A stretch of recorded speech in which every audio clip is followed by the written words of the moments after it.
Ito ay rated SPG. Striktong patnubay at gabay ng magulang ang kailangan. Maaaring may masiselang tema, lengguwahe, karahasan, sexual, horror o droga na hindi angkop sa mga... Katapusan na nga ito ni Soraya dahil nga mas pinadali nga niya ang buhay niya nang tumakas nga siya sa kulungan dahil nasundan nga siya agad ng mga kapulisan at hindi naman mahuhuli ang kaunting habulan dahil ito ngang si Soraya ay gusto nga talagang makalaya. Natrap nga itong si Soraya dahil nga nabagsakan nga siya ng malaking mabigat na bakal at ito ngang resulta ay natumba nga itong si Soraya at duguan nga siya nang makita nga nito ni Ikit at ni Mayumi.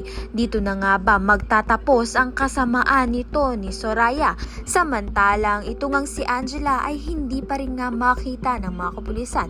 Ngunit pasasaan pa nga ay makikita nga rin ito at siya nga ang magdudusa sa lahat nga ng mga kasalanang ginawa ng kanyang ina at ang kanyang tiyahin na si Soraya. Dahil wala naman ngang sikreto ang hindi mabubunyag lalo pa nga kapag masama ang ginagawa. Kaya naman nga't yan at iba pa ang dapat nating pakaabangan. Maraming salamat sa iyong panonood.